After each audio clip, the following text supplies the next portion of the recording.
I'm James Riley, 42, and I lost 15 years of my life for something I never did. When I was 27, they said I killed my neighbor. The proof looked real. Everyone believed it. But last month, new DNA tests finally showed the truth, and it broke my heart in ways I never expected. My twin brother Alex wasn't just the real killer. He had watched me go to prison, stayed quiet, and let me suffer for his crime. The worst part? I had spent every day behind bars, still loving and missing the brother who destroyed my life. If you've ever trusted someone completely, only to discover they weren't who you thought they were, please like and subscribe for more stories about finding truth in the darkest places. March 15th, 2009. I can still remember what.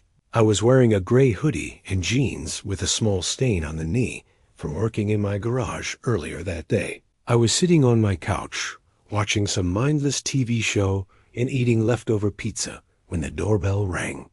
It was past 9 o'clock, which struck me as odd. I wasn't expecting anyone. When I opened the door, 2 police officers stood on my porch, their faces serious and professional. The taller one, Detective Martinez, had kind eyes that seemed to apologize before he even spoke. The shorter officer, whose name I never caught, kept his hand resting on his belt. "James Riley?" Detective Martinez asked. "Yes, that's me. We need to ask you some questions about your neighbor, Mrs. Henderson." Mrs. Henderson was 73 years old, lived alone in the house next to mine, and had the most beautiful garden in our neighborhood. She'd been my neighbor for 3 years, and while we weren't close friends, we had a pleasant relationship. She'd wave from her garden when I came home from work, and I'd help her carry groceries when I saw her struggling. "What about her?" I asked, stepping aside to let them in. "When was the last time you saw her?" I thought for a moment. "Yesterday morning, I think. She was working in her garden." "Why? Is everything okay?" The officers exchanged a look that made my stomach drop. Detective Martinez cleared his throat. "I'm sorry to tell you this, but Mrs. Henderson was found dead in her garden about an hour ago." The words hit me like a physical blow. I sank into my chair, staring at them in disbelief. "Dead? How? What happened?" "We're investigating that now. Can you tell us where you were this evening between 6 and 8 o'clock? "Here. I've been home all evening. I got off work at 5, stopped at the grocery store, came home, and haven't left since." My voice sounded strange to my own ears, distant and hollow. "Anyone who can verify that?" I shook my head. "No, I live alone.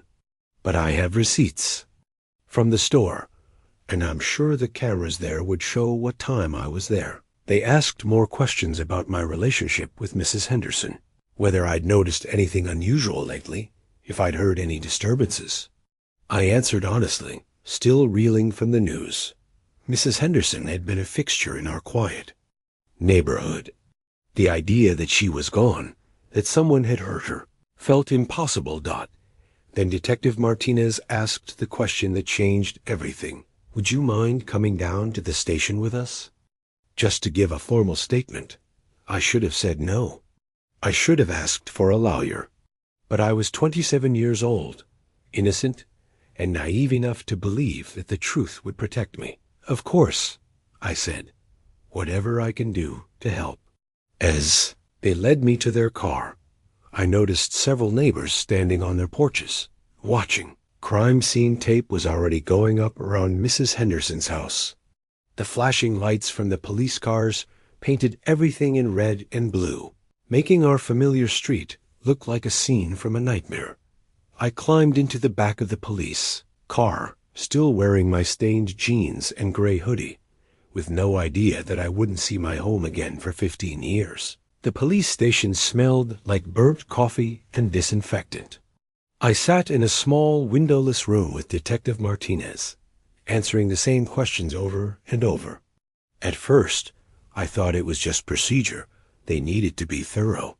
But as the hours passed, I began to sense something shifting in the way they looked at me. "Let's go over this again," Detective Martinez said, sliding a manila folder across the table. You say you were home all evening? Yes, like I told you. And you didn't leave your house at all after you got home from the grocery store? No, I didn't. He opened the folder, and I caught a glimpse of crime scene photos that made my stomach turn.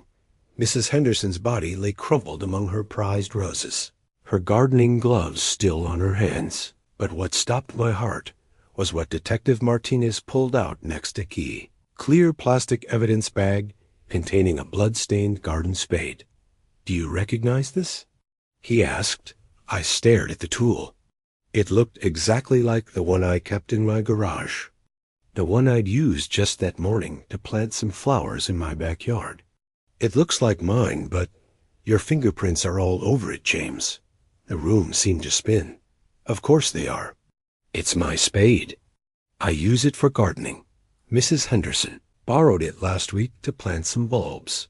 So you're saying Mrs. Henderson had access to your gardening tools?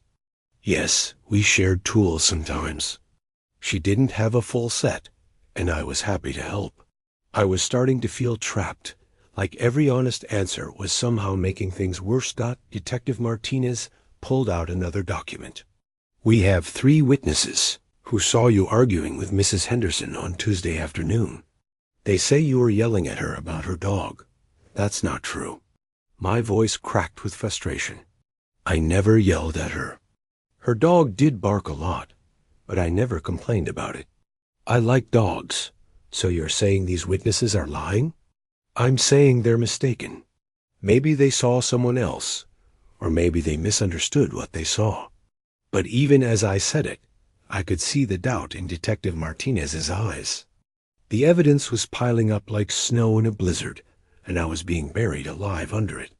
My fingerprints on the murder weapon, witnesses placing me in conflict with the victim. My inability to provide an alibi for the time of the murder. I think I need a lawyer, I said finally. Detective Martinez nodded. That's your right.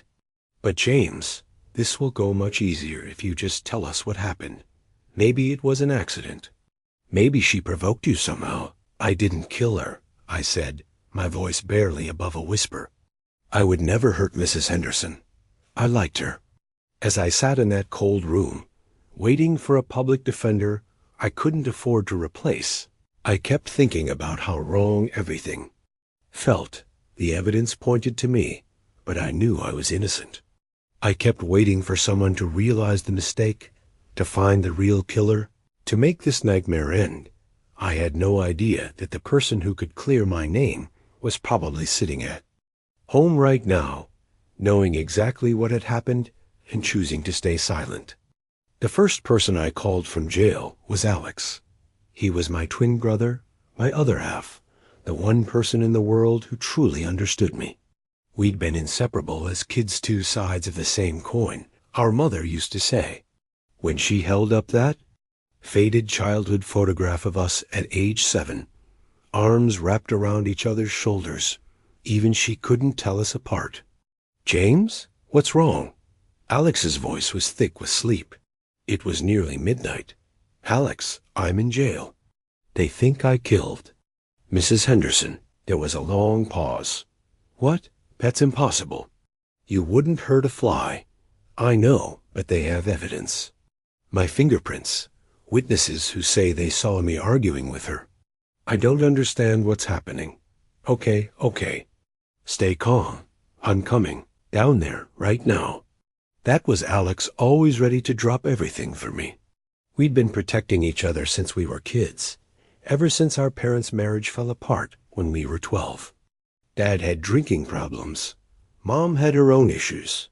And in the chaos of their messy divorce, Alex and I only had each other. I remember one night when we were 14, hiding in Alex's bedroom while our parents screamed at each other downstairs. Alex had put his arm around me and whispered, "It's just us, James.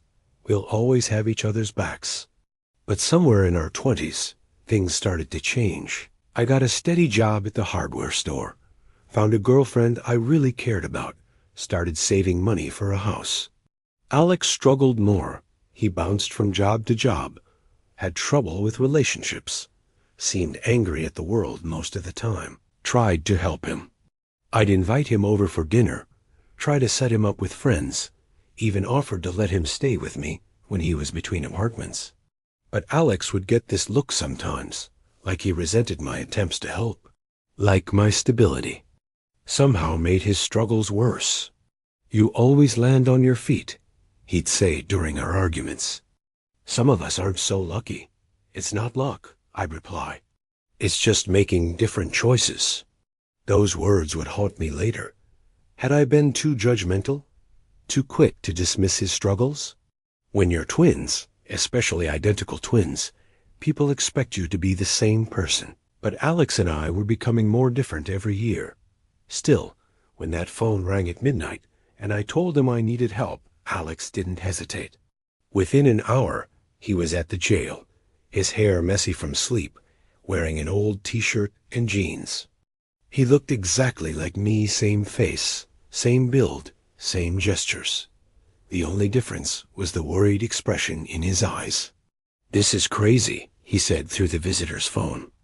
"Everyone knows you're not capable of violence. Tell that to the police.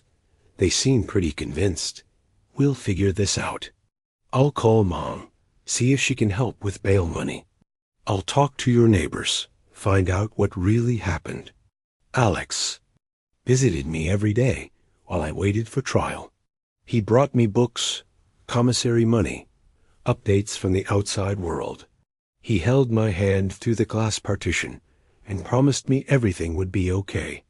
"I believe in you," he said during one visit. "I know you're innocent, and I'll do everything I can to help prove it." Looking back now, I wonder how he could sit there and say those words. How he could look me in the eye, knowing what he'd done, and promise to help find the real killer. How he could watch me deteriorate in jail, losing weight and hope, and still maintain that caring, supportive facade.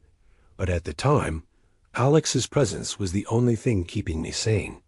He was my lifeline, my proof that at least one person in the world still believed in me. The courtroom was smaller than I'd expected from watching TV shows. Dark wood paneling, fluorescent lighting that made everyone look sickly, and an American flag hanging limply in the corner.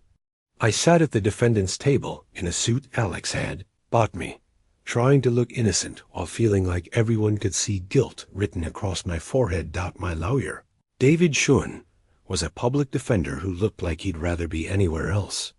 He was young, maybe 30, with tired eyes and a briefcase held together with duct tape. During our brief meetings, he'd flip through my file with the enthusiasm of someone reading a grocery list. "The evidence is pretty damning," he'd told me, bluntly. "Your best bet is to plead guilty and hope for manslaughter instead of murder one." "I didn't do it," I'd insisted. "That's what they all say." Those words from my own lawyer should have terrified me, but I was still clinging to the naive belief that truth would prevail. I kept thinking the real killer would be found, or someone would come forward with evidence that cleared me, or the DNA results would exclude me completely. The prosecutor was a different animal entirely. Margaret Stevens was in her 40s, sharp as a knife, with silver hair pulled back in a severe bun. She wore power suits and moved around the courtroom like she owned it. During jury selection, I watched her study each potential juror's face, calculating who would be most likely to convict me. "Ladies and gentlemen of the jury," she began her opening statement, "the evidence will show that James Riley brutally murdered his 73-year-old neighbor in a fit of rage over a barking dog." I wanted to stand up and scream that it wasn't true, but Chun had coached me to sit still and keep my expression neutral. Behind me, I could hear Alex shifting in his seat. He'd been there every day, a constant presence of support that kept me grounded. "The defendant's fingerprints were found on the murder weapon," Stevens continued. "Multiple witnesses heard him threatening the victim just days before her death, and he has no alibi for the time of the murder." She painted a picture of me as a dangerous neighbor who'd snapped under pressure.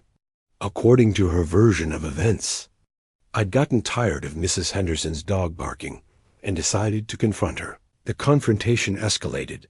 I grabbed my garden spade, and in a moment of rage, I killed a defenseless old woman. The court transcript would later show that Stevens was methodical and convincing.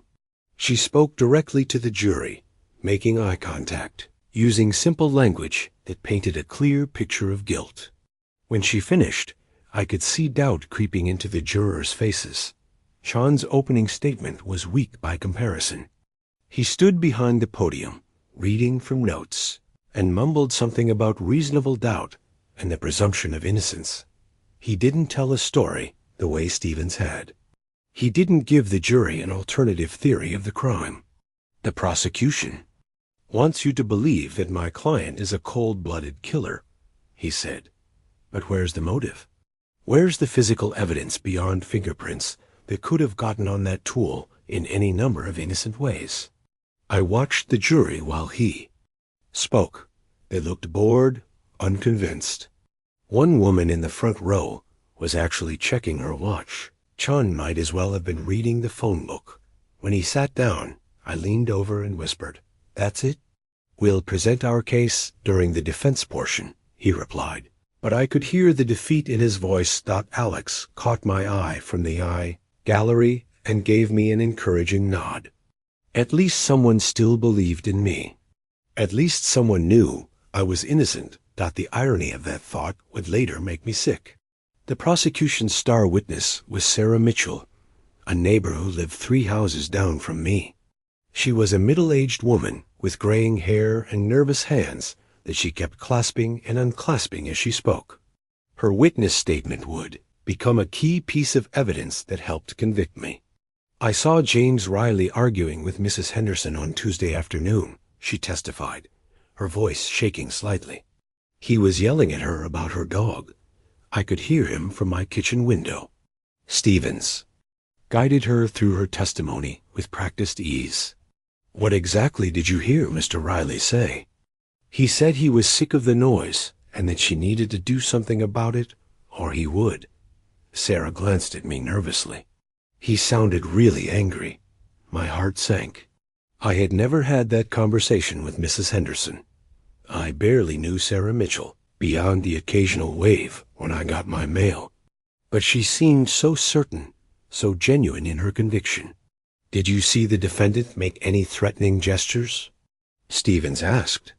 He pointed his finger at her and stepped closer. Mrs. Henderson looked scared. Chan's cross-examination was half-hearted. He asked a few questions about Sarah's vision, about the distance between her window and Mrs. Henderson's garden, about whether she might have been mistaken. But Sarah stuck to her story. The next witness was Tom Bradley, who lived across the street.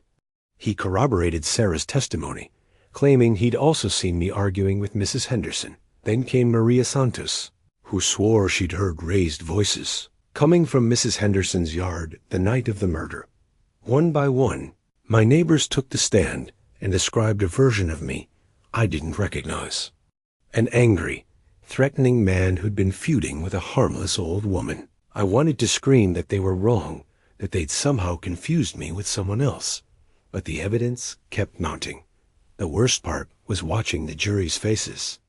With each witness, I could see them growing more convinced of my guilt. They'd glance at me with a mixture of fear and disgust, as if I were a dangerous animal that needed to be caged. When it was time for the defense to present its case, Chun called only 2 witnesses.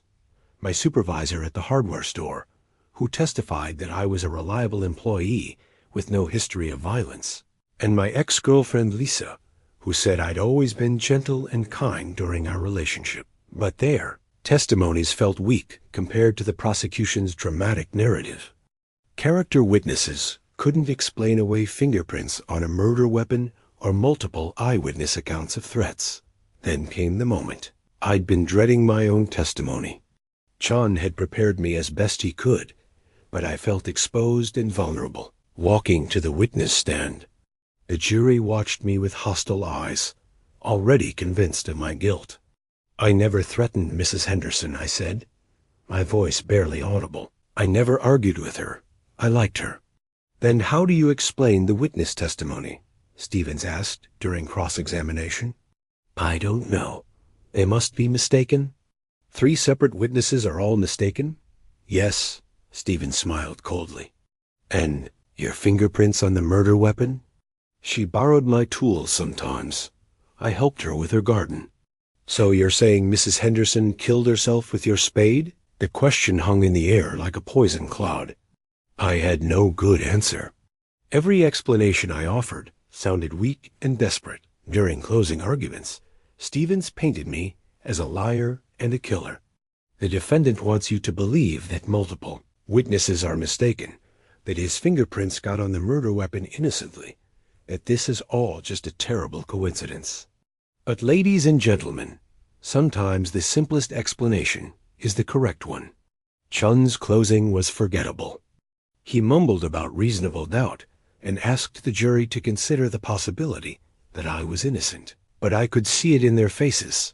They'd already made up their minds. Throughout the trial, Alex had been my constant source of strength.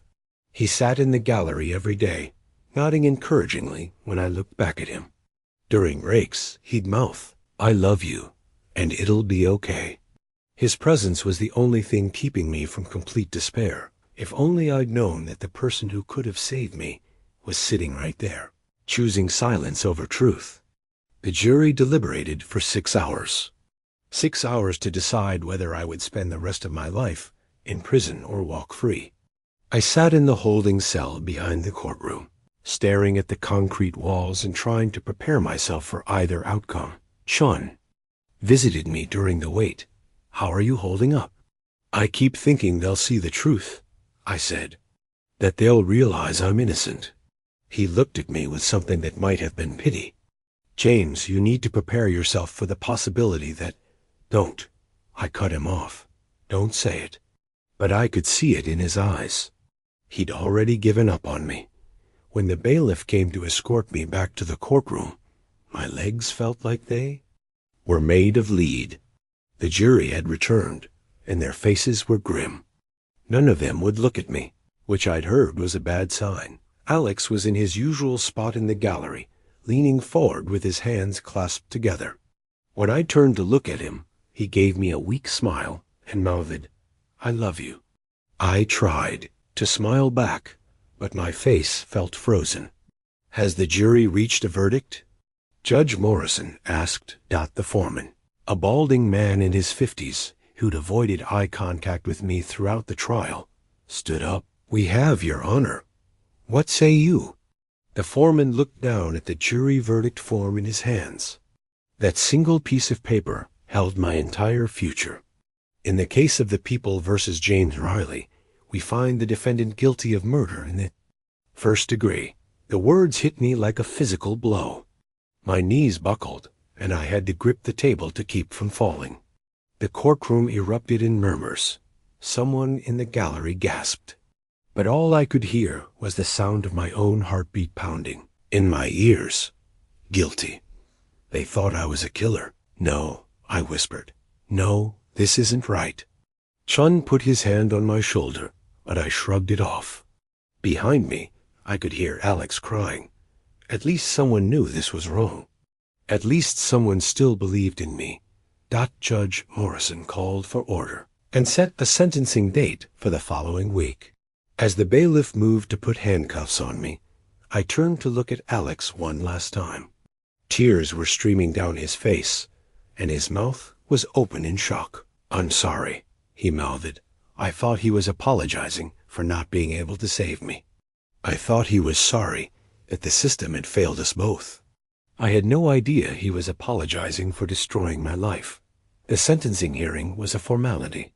Judge Morrison sentenced me to life in prison without the possibility of parole. As he read the sentence, I felt something inside me break. Not just hope, something deeper. My faith in justice, in truth, in the fundamental fairness of the world. Mrs. Henderson's sister read a victim impact statement describing how my senseless act of violence had devastated their family. She looked at me with pure hatred, and I wanted to tell her that I was sorry for her loss, that I mourned Mrs. Henderson too, that I would never have hurt her. But who would believe me now? As they led me away in shackles, I caught one last glimpse of Alex in the courtroom. He was doubled over in his seat, sobbing like his heart was breaking. A part of me was grateful that someone would grieve for the life I was losing. The irony would have killed me if I'd known it then. The prison intake form was the first official document to list me as prisoner number 47,291. They stripped away my name, my identity, my humanity, and reduced me to a number on a manila folder. The processing officer, a bored-looking man with thick glasses, filled out the form with mechanical precision while I stood there in an orange jumpsuit that smelled like industrial detergent. Age, 28. Height, 5 feet 10. Weight, 165. Crime, murder in the first degree. Sentence, life without parole.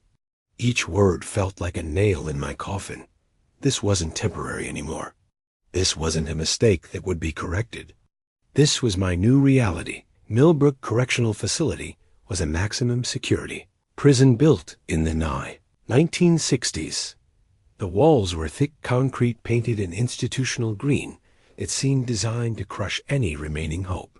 The cells were 6 feet by 8 feet, barely large enough for a grown man to lie down with his arms outstretched.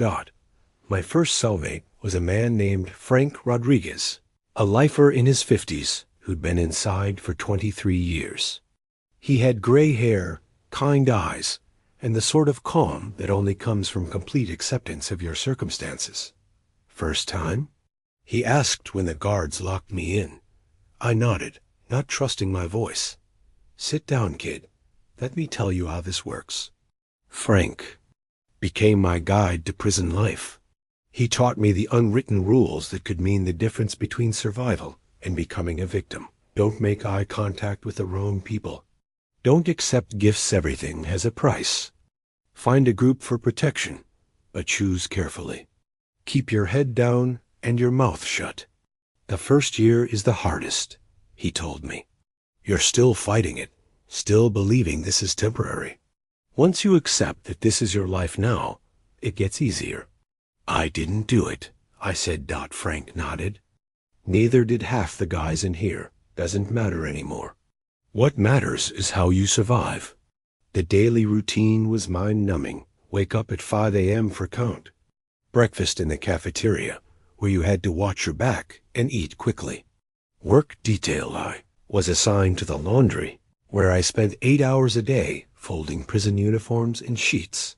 Lunch, more work. Dinner, recreation. Time in the yard if you were lucky. Lights out at 9 p.m. But the physical routine was nothing compared to the psychological assault.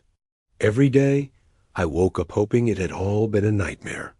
Every day, reality crashed down on me again. I was innocent, but I was trapped in a system that didn't care about innocence, only about punishment. The worst part was the phone calls. Every week, I was allowed to call Alex. He'd accept the charges and listen to me break down, crying about the injustice of it all. He'd comfort me, tell me he was working on an appeal, promise that he hadn't given up on proving my innocence. I believe in you, he'd say. I'll never stop fighting for you. Those calls were the only thing that kept me sane during those first few months. Alex was my lifeline to the outside world, my proof that someone still cared about me. He'd update me on family news, send me money for commissary, and write letters filled with encouragement and love. I know you're innocent, he wrote in one letter. I know my brother, and I know you could never hurt anyone. I'm going to find a way to prove it. Reading those words in his familiar handwriting, I felt a flicker of hope. Maybe Alex would uncover new evidence. Maybe he'd find the real killer. Maybe this nightmare would end. I had no idea that the person who could end my suffering was the same person writing me letters of comfort and support. Time moved differently in prison. Days blurred into weeks, weeks into months, months into years. By my third year at Millbrook, I'd learned to measure time not by calendars, but by small milestones. The day I finished my GED, the day I started, college courses through the prison education program. The day I stopped crying myself to sleep, Alex's letter arrived on a Tuesday in October. I recognized his handwriting immediately, the same messy scrawl he'd had since we were kids. He'd been writing to me faithfully for 3 years, updating me on his life, his new job at a marketing firm, his girlfriend Rebecca, who he was getting serious about. "Hey, brother," the letter began. "Things are going really well here. Rebecca and I are looking at apartments together.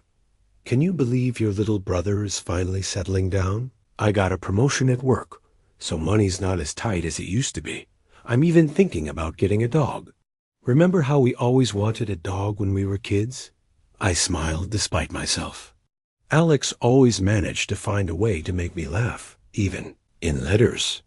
He'd tell me about his mundane daily problems, his car needing repairs, his annoying coworker, his attempts to learn how to cook and somehow make them sound interesting. His letters were windows into a normal life, reminders that the world was still turning outside these walls. "I've been thinking about you a lot lately," the letter continued.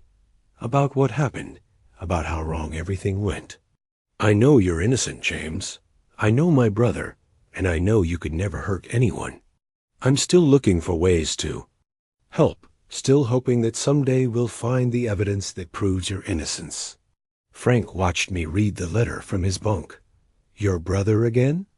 "Yeah, he's the only family I have left. Lucky guy. Most people stop visiting after the first year." That was true. My few friends from the outside had gradually stopped calling or writing. My mother had died of a heart attack during my second year inside, and I'd had to watch her funeral on a grainy video call. My father had made it clear that he wanted nothing to do with me. Alex was the only constant in my life, the only person who still believed in me. I'd started keeping his letters in a shoebox under my bunk. Reading them over and over helped me remember who I used to be, who I still was beneath the prison uniform, and the number they'd assigned me. In his letters, I wasn't prisoner 47,291. I was still just James, Alex's twin brother, the person he'd grown up with and loved. Prison had taught me discipline in ways I'd never expected. I woke up at 5 a.m. every day, not because I had to, but because routine was the only way to survive. I worked in the laundry, pressing uniforms with mechanical precision. I studied for my college courses in the evenings, working toward a degree in psychology. I exercised in my cell, doing push-ups and sit-ups until my body ached. But the most important skill I'd learned was legal research. The prison library was small and outdated, but it had legal texts and case studies. I spent hours every day reading about appeals, about new evidence, about cases where innocent people had been exonerated. I filed motion after motion, appealing my conviction, requesting new DNA testing, searching for any legal avenue that might lead to freedom. Every motion was denied. Every appeal was rejected. The system that had failed me once continued to fail me again and again. "You're wasting your time," Frank told me one evening as I hunched over law books in our cell. "The courts don't want to admit they made a mistake." "Alex thinks there might be new evidence," I said. "Maybe new witnesses or someone who'll come forward."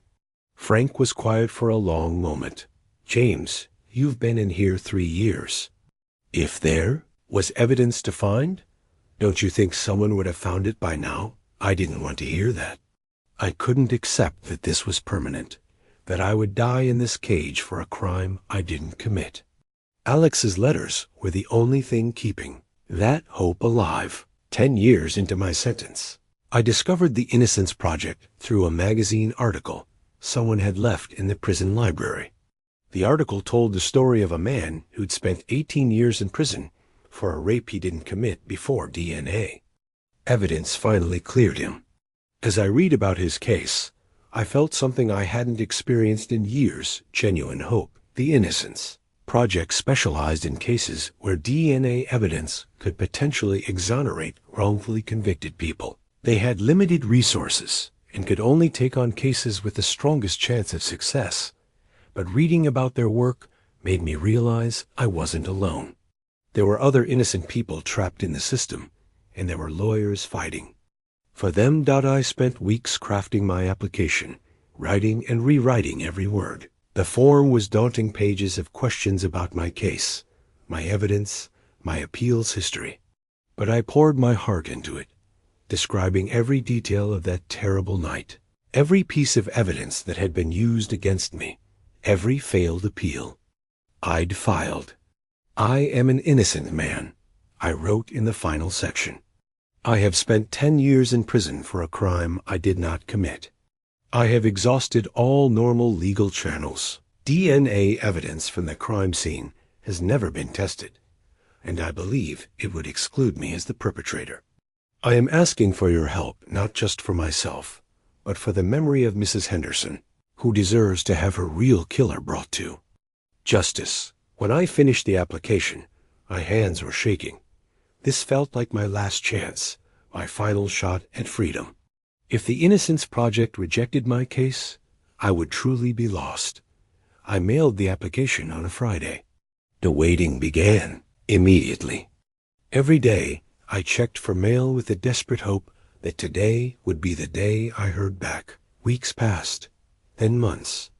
I started to assume they'd rejected my case without even responding. Then, on a cold Tuesday in February, I got the letter. Dear Mr. Riley, it began. We have reviewed your application and believe your case warrants further investigation. We would like to schedule a phone interview to discuss the specifics of your conviction and the evidence in your case. I read the letter 3 times before it sank in. They were interested. They thought I might be innocent. For the first time in 10 years, I felt like someone was actually listening to me. The phone interview was scheduled for the following week. I prepared for it like it was the most important conversation of my life, because it was.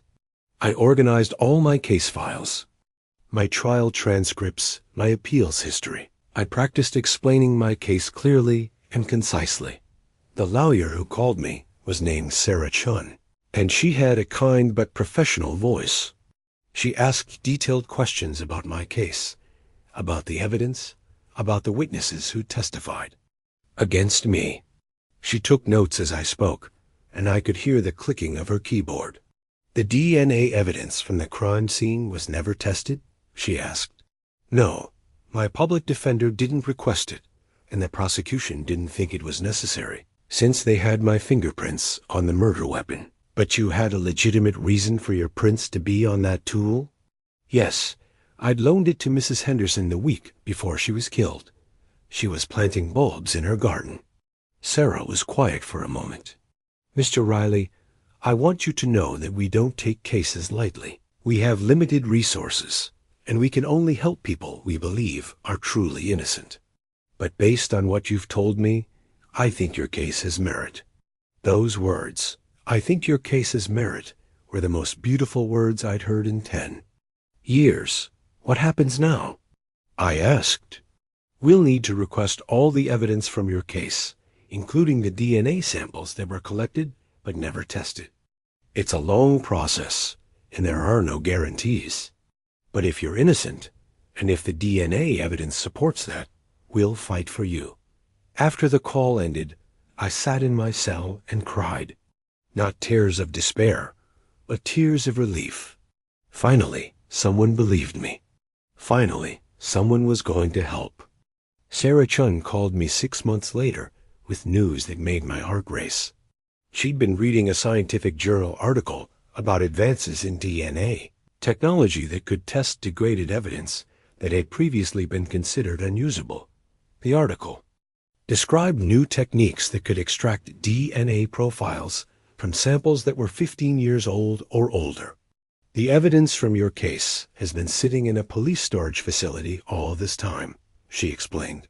Blood samples from the crime scene, skin cells found under Mrs. Henderson's fingernails, hair follicles collected from her clothing. None of it was tested because the technology wasn't advanced enough back then. I gripped the phone tighter, and now it is? Now it is. These new techniques can work with tiny amounts of biological material and can separate mixed DNA samples. If the real killer left any trace evidence at the scene, we might be able to identify them. For the first time in years, I felt genuine excitement.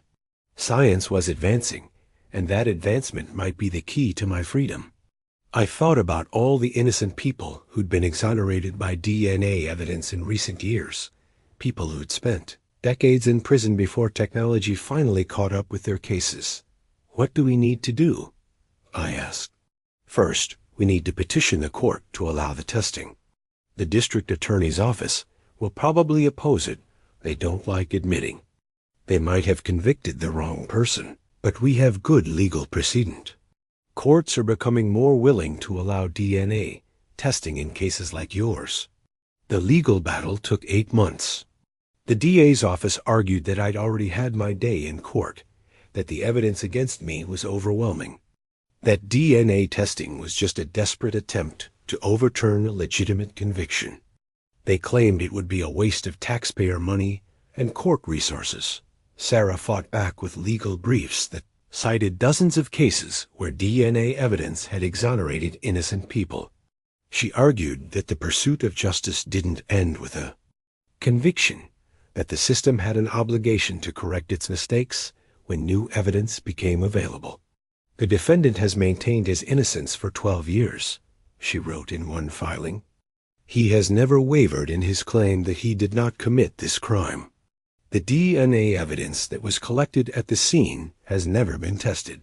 If Mr. Riley is guilty, the DNA testing will confirm that and put this matter to rest. If he is innocent, the testing will reveal that truth and potentially identify the real killer. During this time, Alex and I talked frequently about the possibility of DNA testing. He seemed nervous about it, which I attributed to his fear of getting his hopes up. What if the results aren't what we expect? He asked during one call. What do you mean? What if the DNA doesn't exclude you? What if it just raises more questions without providing answers? I was surprised by his pessimism. For 12 years, Alex had been my biggest supporter, always encouraging me to keep fighting, to never give up hope. Now, when I finally had a real chance at freedom, he seemed worried. Alex, I'm innocent, I said. The DNA will prove that. I know you are. I just don't want you to get your hopes up too high. The system has failed you before. Looking back, I realize Alex wasn't being pessimistic. He was being terrified. He knew exactly what the DNA testing would reveal, and he was watching his carefully constructed lie begin to crumble. Finally, in November of my 13th year, the court granted our petition. The DNA testing was approved. The DNA laboratory report arrived on a Thursday morning in March. I was in the prison library, pretending to read a book about criminal justice reform, when the guard called my name for a legal phone call. My hands were trembling as I walked to the phone booth. James? Sarah's voice was different, somehow excited, but also shocked. Did you get the results? Yes. James, you need to sit down. I was already sitting, but her tone made me grip the phone tighter. What did they find? The DNA evidence excludes you completely. You are not the source of any biological material found at the crime scene. The words hit me like a physical blow. After 13 years, I finally had scientific proof of what I'd been saying all along. I was innocent. But Sarah wasn't finished. There's more, James. The DNA testing identified a match in the system. The real killer's DNA profile was in the eye. Criminal database. My heart stopped. Who is it? Sarah was quiet for a long moment. James, this is going to be very difficult to hear. The DNA matches your brother Alex. The phone slipped from my hand. The world seemed to tilt sideways. I could hear Sarah's voice calling my name through the receiver, but I couldn't respond. Alex, my twin brother, my best friend, my only supporter through 13 years of hell. That's impossible, I whispered when I finally picked up the phone. I'm Sorry, James. I know this is devastating. But the DNA evidence is conclusive. Alex's profile matches the biological evidence found at the crime scene. There has to be a mistake. The samples got mixed up. Or, there's no mistake. We ran the tests twice to be sure. Alex killed Mrs. Henderson. The laboratory report would later show that Alex's DNA was found under Mrs. Henderson's fingernails, on her clothing, and mixed with her blood in the garden soil. The evidence was overwhelming and undeniable. My identical twin brother, had committed the murder that I'd spent 13 years paying for. Why? I asked, though I wasn't sure if I was asking Sarah or God or the universe itself. I don't know. But James, this changes everything. We can file for immediate exoneration. You could be free within weeks. Free, the word I dreamed of for 13 years. But it felt hollow now, poisoned by the knowledge of how I'd gotten here. Alex had killed an innocent woman and let me take the blame. For 13 years, he'd visited me, written to me, comforted me, all while knowing he was the reason I was suffering. Does he know? I asked. Not yet. The police will arrest him soon. But I wanted to tell you first. After Sarah hung up, I sat in the phone booth for a long time, staring at the concrete wall. Other inmates walked past, going about their daily routines, but I felt completely disconnected from everything around me. The brother I'd loved, the person I'd trusted more than anyone in the world, had destroyed my life. I thought about all the letters he'd written, all the promises to find the real killer, all the tears he'd shed in the courtroom. Had any of it been real? Had he ever felt guilty about what he'd done to me? Or had he just been playing a role, the grieving brother of a wrongfully convicted man? The cruelest part was that I'd spent 13 years missing him, loving him, drawing strength from his support. He'd been my lifeline, my proof that someone still cared about me. And all along, he'd been the reason I needed that lifeline in the first place. I didn't sleep that night. I lay on my narrow bunk, staring at the ceiling, replaying every conversation I'd had with Alex over the past 13 years. Every letter, every phone call, every visit, all of it had been a lie. The recording of our next phone call would become evidence in his trial, but at the time, I just needed to hear his voice, to understand how he could have done this to me. He accepted the charges like he always did, but his voice sounded different. Strained, scared. James? I heard they got the DNA results. Yeah, Alex, they did. There was a long pause. And you know what they found? Another pause, longer this time. James, I can explain. Explain? My voice cracked.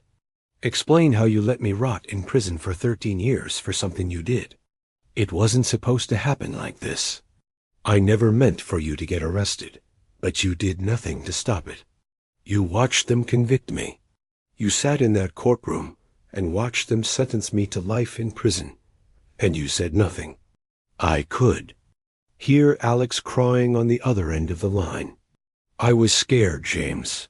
I was so scared. I thought if I came forward, it would just make things worse. Worse for who? You? Because they couldn't get much worse for me. I wanted to tell the truth. So many times, I almost did. But then years went by, and I thought maybe it was too late. Maybe if I confessed, they wouldn't believe me anyway. So you just let me die in here instead. You weren't dying. You were surviving. You were getting stronger, getting an education. I thought maybe... You thought maybe what? That I'd be grateful for the experience? That 13 years of my life was a fair trade for your freedom? Alex was sobbing now. I'm sorry, James. I'm so sorry. I never meant for any of this to happen. Tell me why, I said. Tell me why you killed her. Another long pause. I was having a breakdown. I'd lost my job. Rebecca had left me. I was drinking too much. I was walking around the neighborhood at night, and I saw Mrs. Henderson in her garden. She looked so peaceful, so content. I was so angry at the world, at you for having your life together when mine was falling apart. So you killed her? I wasn't thinking clearly. I grabbed your spade from your garage. The door was unlocked. I confronted her about her dog, but it wasn't really about the dog. It was about everything. She got scared and started to run, and I just ... I snapped, and then you let me take the blame. I panicked. When the police arrested you, I thought maybe I should confess. But then I thought about prison, about what would happen to me, and I convinced myself that you'd be okay, that the evidence wasn't strong enough to convict you. But it was strong enough, wasn't it? Because I had the misfortune of being identical to you. The witnesses who saw your argument with Mrs. Henderson thought they saw me. Your DNA at the crime scene looked like mine would have looked if they'd tested it. I know how this sounds, but I never stopped loving you. Every letter I wrote, every visit, every phone call, that was real. That was me trying to make up for what I'd done. You can't make up for 13 years of my life, Alex. I know. But I tried to be there for you. I tried to support you. You tried to ease your guilt. There's a difference. We were both quiet for a moment. Then Alex said, "What happens now?" Now? Now you get to find out what it's like to be in my shoes. They're going to arrest you, Alex. You're going to face trial for murder, and I'm going to be free. Are you going to visit me? The question caught me off guard. After everything he'd done to me, he still expected my loyalty, my forgiveness. I don't know, I said honestly. I understand if you hate me. I don't hate you, Alex. I wish I could, but I don't. I just don't know who you are anymore. The brother I loved wouldn't have done this to me. I'm still your brother. No, I said. My brother died 13 years ago. I just didn't know it yet. The line went quiet except for the sound of Alex crying. Finally, he whispered, "I'm sorry, James. I'm so sorry. I know you are. But sorry doesn't give me back 13 years of my life." That was the last time I spoke to Alex as a free man. 3 days later, the police arrested him at his apartment. The brother who'd been my lifeline was now facing the same system that had destroyed me. 2 weeks after Alex's arrest, I received a letter from him. It was different from all the others written, on plain white paper instead of his usual stationery, his handwriting shakier, more desperate.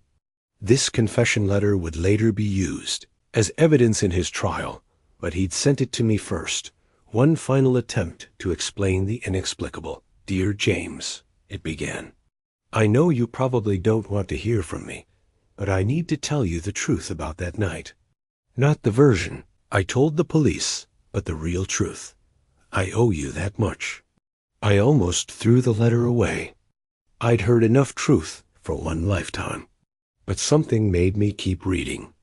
I'd been watching you for months before it happened. Watching your life, your success, your happiness. You had everything I wanted and couldn't seem to get. A steady job, respect from your coworkers, a girlfriend who loved you. You were buying a house while I was getting evicted from my apartment. You were planning a future while I was drowning in debt and depression. The letter went on to describe Alex's mental state in the months leading up to the murder. He'd lost his job at the marketing firm, not because of downsizing like he'd told me, but because he'd been caught stealing from the company. Rebecca hadn't left him because of a mutual breakup. She'd fled because he'd become violent and possessive. I was drinking every night, sometimes during the day. I was having blackouts, waking up in strange places with no memory of how I got there. I was angry all the time, but especially angry at you. It wasn't fair that we shared the same DNA, the same face, the same upbringing, but you got to be the successful one while I was the failure.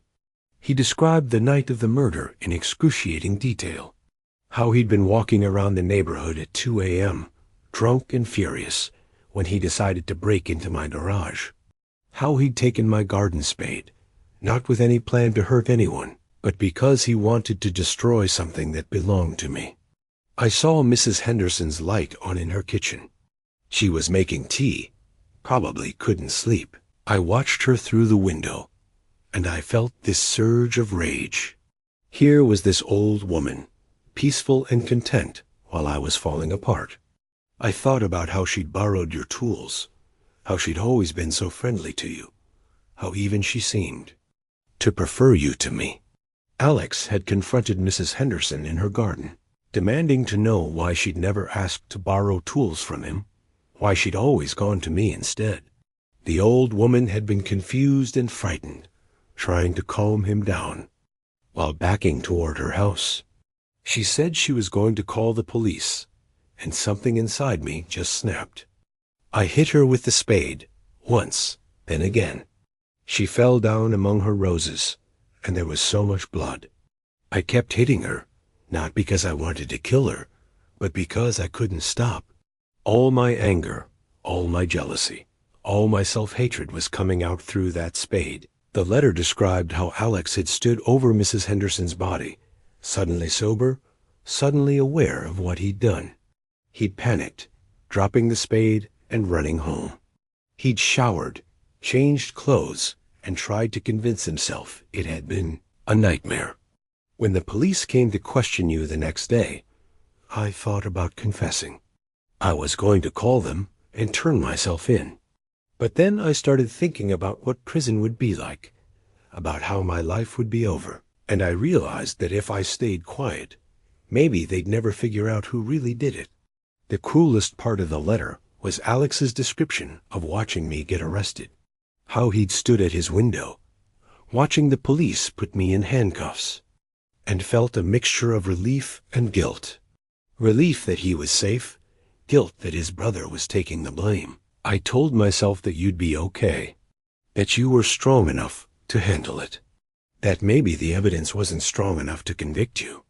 When the witnesses said they'd seen you arguing with Mrs. Henderson, I knew they'd actually seen me, but I convinced myself that their testimony wasn't reliable.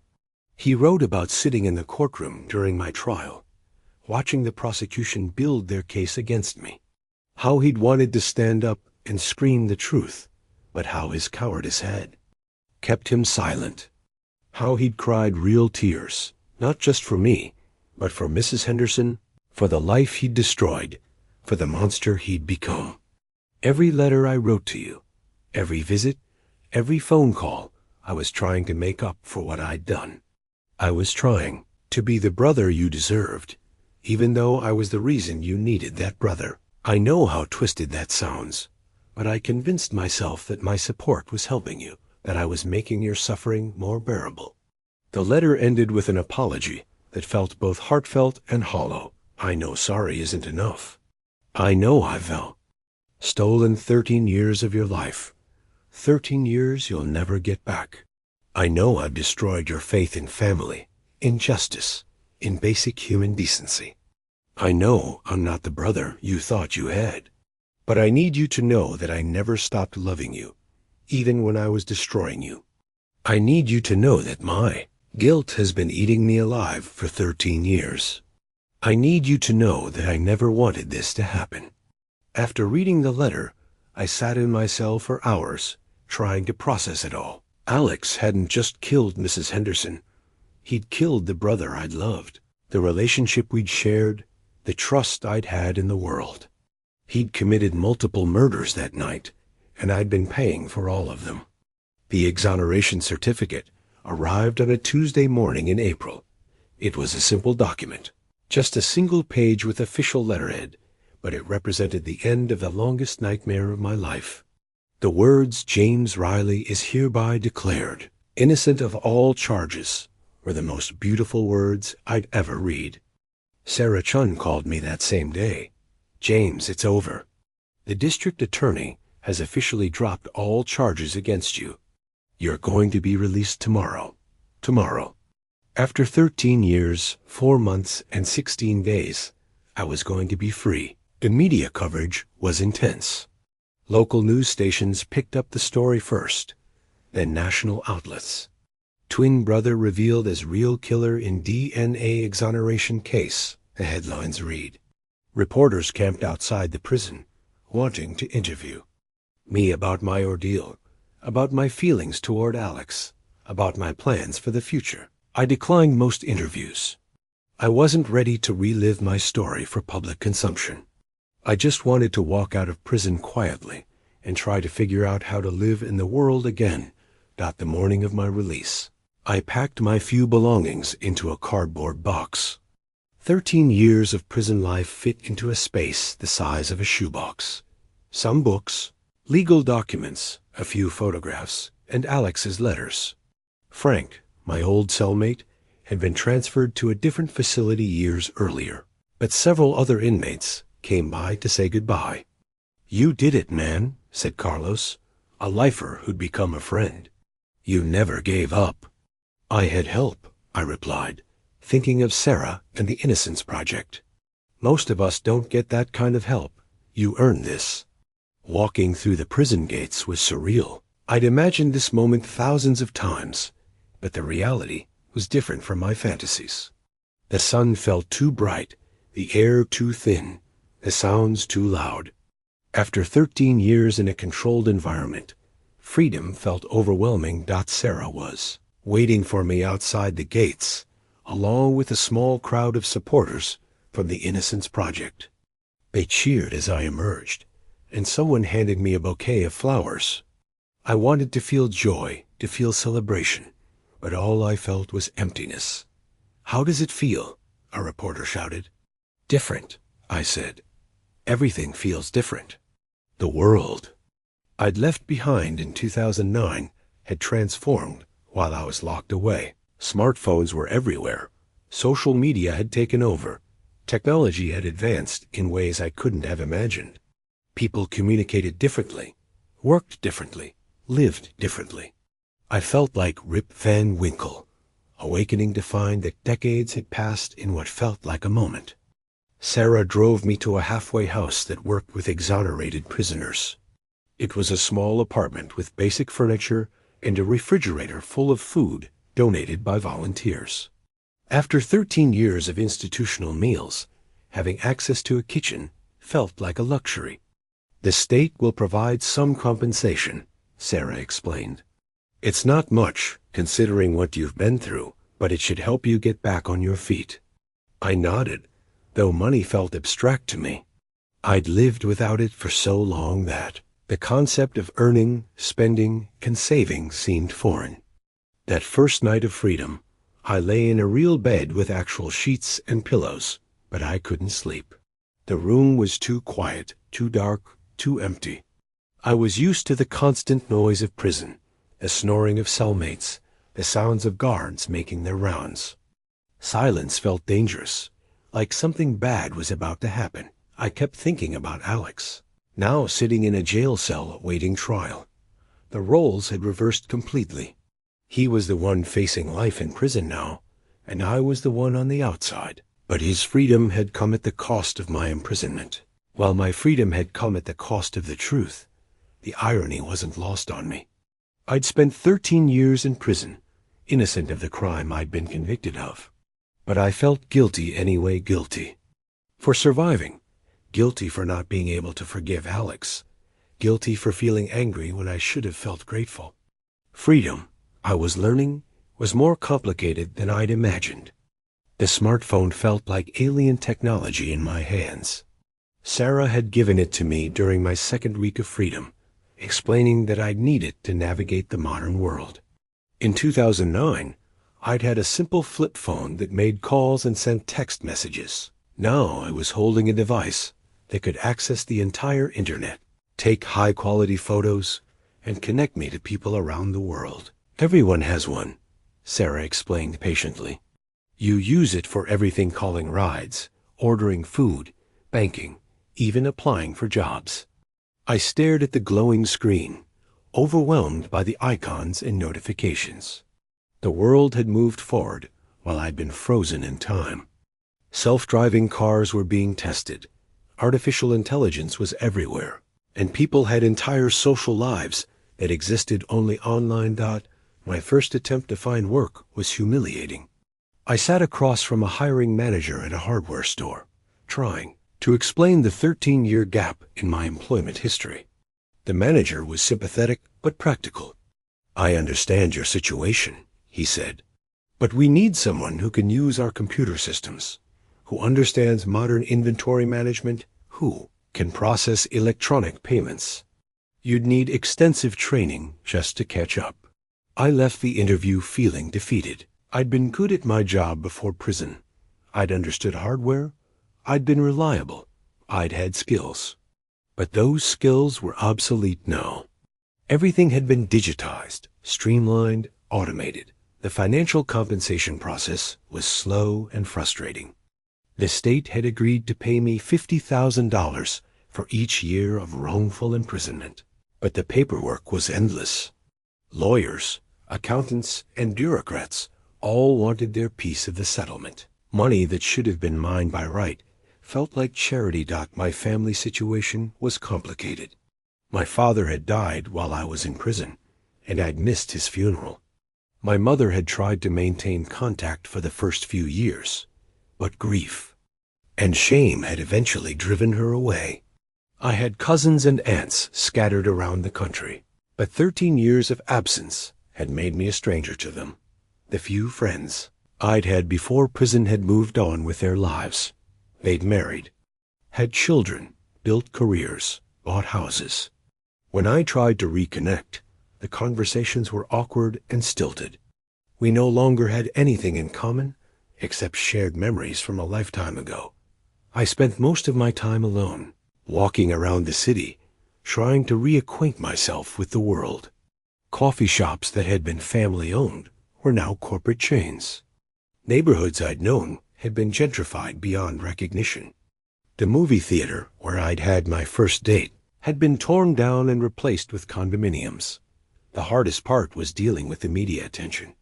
My story had captured public imagination, the innocent twin brother, the DNA exoneration, the dramatic reversal of fortune. Reporters called constantly, wanting updates on my adjustment to freedom, my feelings about Alex, my plans for the future. I tried to avoid the attention, but it followed me everywhere. People recognized me on the street, in stores, at the doctor's office. Some offered sympathy and support. Others looked at me with suspicion, as if being wrongfully convicted had somehow marked me as dangerous. One evening, I was walking through downtown when I passed a group of teenagers hanging out near a bus stop. They were all staring at their phones, absorbed in their own digital worlds. One of them looked up and recognized me. "Hey, aren't you that guy? The one whose brother killed that old lady?" I nodded and kept walking, but I could hear them talking behind me. "That's so messed up. Imagine finding out your twin was a killer. I heard he's getting like $1 million for being in prison." "Man, I'd do 13 years for $1 million."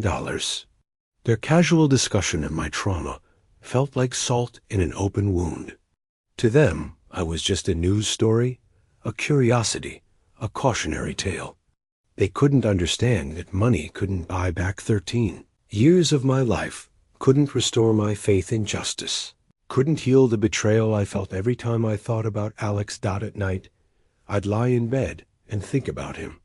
He was awaiting trial now, probably in the same jail where I'd spent my first few months. Was he scared? Was he finally understanding what I'd gone through? Was he sorry? Or was he just sorry he'd been caught? I wanted to hate him, but I couldn't. I wanted to forgive him, but I couldn't do that either. I was stuck in emotional limbo, unable to move forward, unable to let go of the past. The world had changed, but I was still the same person who'd been arrested 13 years ago. Just older, more cautious, more broken. I was free, but I wasn't sure I'd ever really be free of what Alex had done to me. 3 months after my release, I made the decision to visit Alex in jail. I'd been wrestling with the choice for weeks, going back and forth between wanting to see him and wanting to pretend he'd never existed. But I realized I couldn't move forward without facing him one more time. The visiting room at the county jail was smaller and more sterile than the one at Millbrook. Gray plastic chairs bolted to the floor, bulletproof glass separating visitors. From inmates, phones that crackled with static. I sat in one of those uncomfortable chairs, waiting for them to bring Alex out, my hands shaking with nervous energy. When he appeared on the other side of the glass, I was shocked by how much he'd changed. He'd lost weight, his hair was longer and unkempt, and his eyes had the hollow look I recognized from my own reflection during my early years in prison. He was wearing an orange jumpsuit identical to the one I'd worn for 13 years. For a moment, we just stared at each other through the glass. He looked like me, but older, more broken. The face I'd seen in mirrors for my entire life, but wearing an expression I'd never seen before complete defeat. "James," he said into the phone, his voice barely above a whisper. "I didn't think you'd come. I wasn't sure I would either. How are you? Are you okay?" The question almost made me laugh. Am I okay? Alex, you destroyed my life.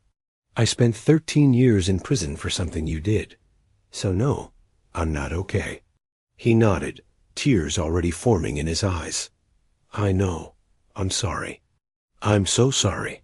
Stop saying you're sorry. Sorry doesn't mean anything anymore. We sat in silence for a moment, the weight of 13 years hanging between us. Finally, Alex spoke again. I think about you every day. About what I did to you. About what I took from you. Good. You should think about it every day. I wanted to confess so many times. During your trial, during your appeals, during every phone call we had. I almost did it 100 times. But you didn't. You chose to stay silent and let me rot. I was scared, James. I was a coward. You were selfish. There's a difference.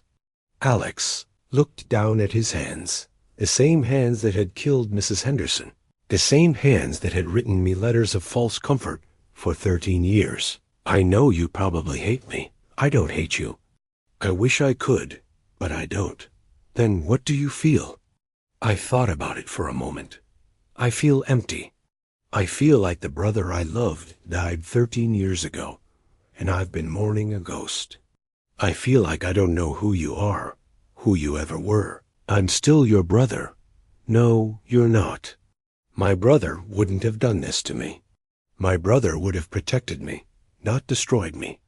Alex was crying now, the same tears I'd cried for him during my darkest nights in prison. I don't know how to make this right. You can't make it right. You can't give me back 13 years of my life. You can't undo the damage you've done. So what do I do now? You serve your time. You pay for what you did. You leave me alone. James, please. I know I don't deserve your forgiveness, but I need you to know that I never stopped loving you. Your love almost killed me, Alex. Your love put me in a cage for 13 years while you lived free. I don't want your love anymore. The visiting time was almost over. A guard was signaling that we had 2 minutes left. Alex leaned forward, pressing his hand against the glass. I would trade places with you if I could, he said. I would give anything to undo what I did, but you can't. And neither can I. Will you ever be able to forgive me? It was the question I'd been dreading, the one I'd been asking myself since. The DNA results came back. I don't know, maybe someday, but not today, not anytime soon. I understand. Do you? Do you really understand what you did to me? It wasn't just the prison time, Alex. You took my faith in people, my trust in family, my belief in justice. You made me doubt everything I thought I knew about love and loyalty. I know. I used to think that no matter what happened, I'd always have you, that we'd always have each other's backs. That's what kept me alive in prison, the belief that at least one person in the world still loved me. I did love you. I do love you. Then why did you let me suffer for your crime? He had no answer for that. There was no answer that would satisfy me, no explanation that would make sense of the senseless. The guard was calling time. Alex stood up slowly, his hand still pressed against the glass. "Goodbye, James." "Goodbye, Alex." I watched him walk away, his shoulders slumped in defeat. The brother I'd once been closer to than anyone else in the world was now just another prisoner in an orange jumpsuit. I felt no satisfaction in seeing him caged, no sense of justice being served. I just felt tired. As I left the jail, I realized that visiting Alex hadn't given me the closure I'd hoped for. If anything, it had made the wound feel fresher, more raw. But it had also shown me something important. I was stronger than I'd realized. I had survived 13 years of his betrayal, and I would survive whatever came next. 6 months after my release, I got my new driver's license. It was a simple document, just a plastic card with my photo and address, but it felt like a symbol of rebirth. For the first time in 13 years, I had official proof that I was a free man with a legal identity in the world. The photo wasn't flattering. I looked older than my 42 years, with lines around my eyes and gray streaks in my hair that hadn't been there before prison. But it was me, and it was real, and it represented possibility. I'd been working with a therapist named Dr. Martinez, a kind woman who specialized in helping people readjust after trauma. She'd helped me understand that healing wasn't linear, that some wounds never fully close, that forgiveness was a process rather than a destination. "You don't have to forgive Alex," she told me during one of our sessions. "Forgiveness isn't required for healing. What's required is finding a way to live with what happened without letting it destroy you." I'd taken a job with the Innocence Project, helping to investigate cases of wrongful conviction. The work was meaningful to me. I understood the desperation of innocent people trapped in the system, the crushing weight of injustice, the importance of never giving up hope. My salary wasn't high, but it was enough to live on, and it gave me purpose.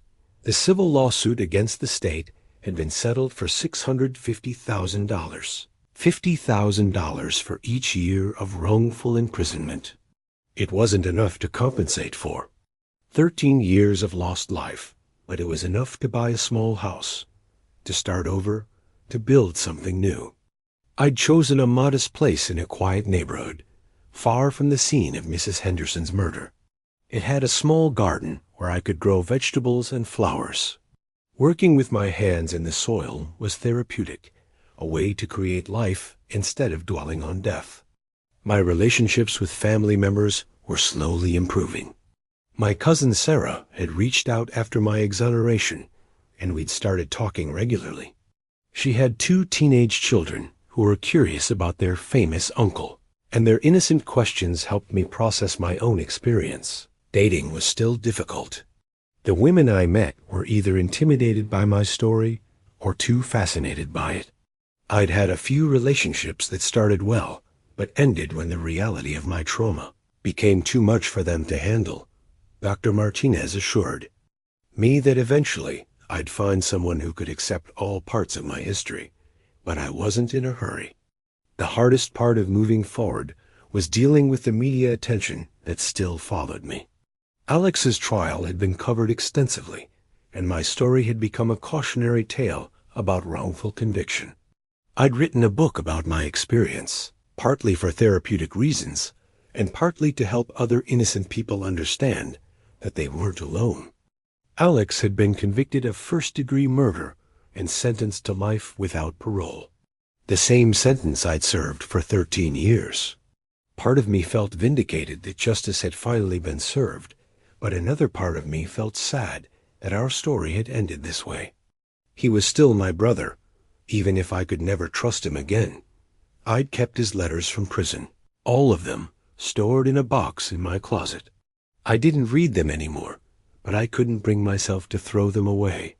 They were evidence of the most complicated relationship of my life, a love that had sustained me and a betrayal that had nearly destroyed me. On quiet evenings, I'd sit in my garden and think about Mrs. Henderson.